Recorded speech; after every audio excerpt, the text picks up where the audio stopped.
주장이 뭐였습니까, 여러분들? 네, 그게 바로 평화통일. 북진통일과 평화통일. 이거는 지금 북진통일의 어떤 방향성을 지금 사실은 막고 있는 거나 마찬가지잖아요. 그죠? 북진통일. 근데 갑자기 뜬금없이 평화통일. 이거는 당시 어떤 그런 통일 정책의 정면으로 도전하는 어떤 도전 행위일 수 있잖아요. 그러니까 지금 시점을 본다면 말도 안 돼요. 어떻게 저럴 수가 있어? 라고 하지만 이 시점 속에서 본다면 이 평화통일이라고 하는 것은 북한의 의견에 동조하는 어떤 그런 세력으로 규정당할 수 있는 그런 모습들도 위정자들에 의해서 얼마든지 만들어낼 수 있다라는 것이죠. 자, 바로 이 북진통일 그리고 조봉암의 어떤 진보단 사건. 요게 이제 이승만 정부 시기에 있었던 통일과 관련된 그런 내용들이다라는 거 기억을 좀 해놓으시면 되겠습니다.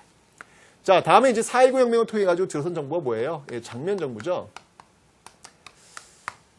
장면 정부는요, 사실 어떤 통일 정책을 이렇게 내걸 수 있는 어떤 그런 시간적 여유가 그렇게 많지는 않았죠.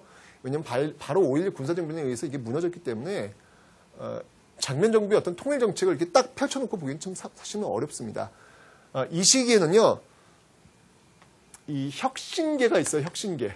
혁신계의 중립화, 중립화 통일론. 혁신계의 중립화 통일론이 있습니다. 혁신계라고 하는 건 뭐냐면, 진보 세력이라고 보면 돼요. 이 진보 세력에서 주장했던 그 통일 주장이 뭐냐면, 중립화 통일론이라는 걸 주장을 합니다.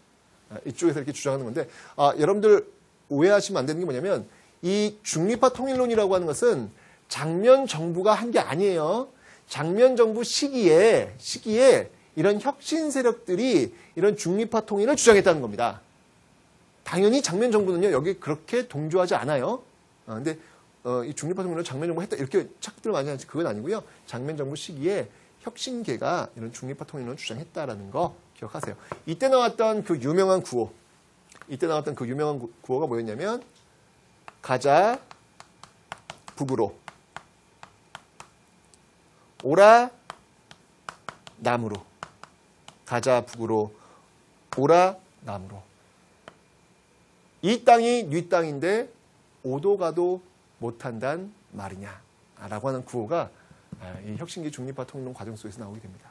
가자 북으로, 오라 남으로. 이 땅이 네 땅인데 오도 가도 못한단 말이냐 라는 구호. 그 문구는 지금도 좀 많은 것들 생각해 주기는 그런 문구 같습니다. 그죠? 자, 장면 정부의 어떤 그 통일 방안이 있었고요.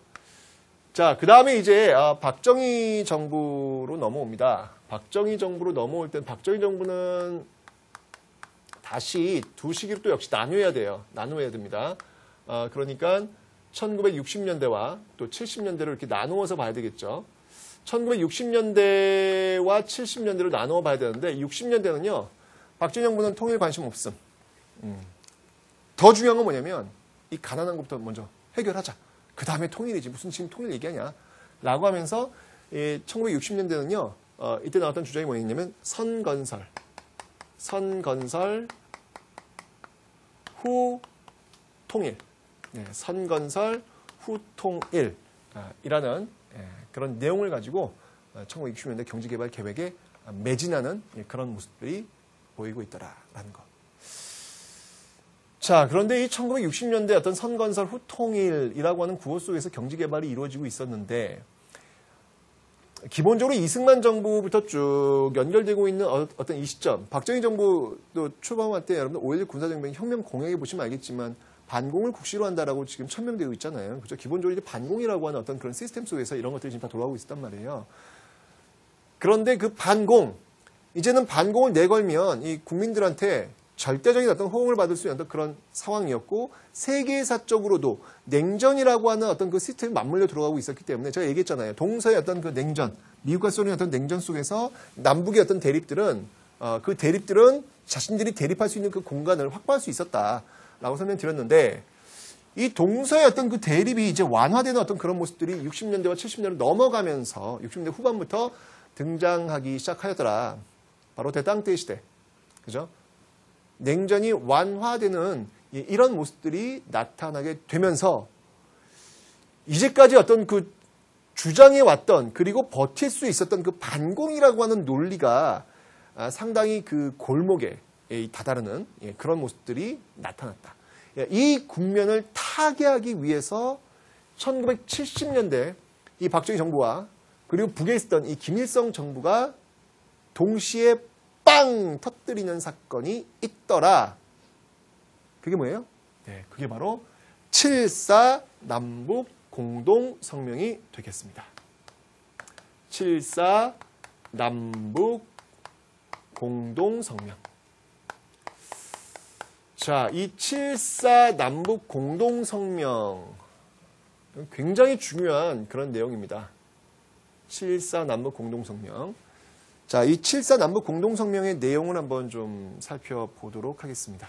7.4 남북 공동성명에서는 여러분들 통일 3대 원칙이라고 하는 것들이 천명이 되죠. 통일 3대 원칙. 자, 통일 3대 원칙에는 어떤 내용들이 있습니까? 자주, 그 다음에 평화, 민족, 대단결. 자주, 평화, 민족, 대단결. 이라고 하는 이 통일 3대 원칙이 천명이 되죠. 통일 3대 원칙이 천명이 되었고, 이 통일 3대 원칙은 계속해서 유지가 되어 오고 있습니다. 자주, 평화, 민족, 대단결. 이 7.4 남북 공동성명을 할 때 이 남한의 그 중앙정보부장 이우락이 북한에 넘어가죠. 그의 이야기를 보면은 많이 두려웠겠죠. 아니, 그 북한 정말 사람이 살고 있지 않은 그런 괴물의 나라, 그런 무서운 나라, 그런 무서운 나라 적진 속에 지금 들어가는 겁니다. 혹시 어떤 일이 벌어질지 누가 알겠습니까? 그래서 이 독약을 이 앰플식으로 해가지고 딱 집어넣고 혹시 무슨 일이 있으면 칵 깨물면서 어떤 일에 대비했다. 뭐 이런 어떤 그런 이야기도 있을 정도로. 그러면서 이제 남북이 동시에 이제 발표를 하게 됩니다. 굉장히 그때 저는 7.4 남북 공동성명이 나올 때 제가 이거 밝히면 나이가 나오나? 저는 존재하지 않았다고 얘기하겠습니다. 네. 몰라요. 저는 기억이 없습니다. 당연히 기억이 없죠. 네. 근데 아마 그때 아마 상당히 어떤 그 신문 같은 거 이렇게 보면요. 많이 놀랬을 것 같아요. 많은 사람들이. 제가 기억나는 북한의 모습은 북한에서 비행기를 몰고 넘어오는 날을 전 기억합니다. 북한에서 비행기를 몰고 온 날, 갑자기 막 사이렌도 울렸고요. 진짜 뭐 전쟁 나는 줄 알았어요. 이제야 비로소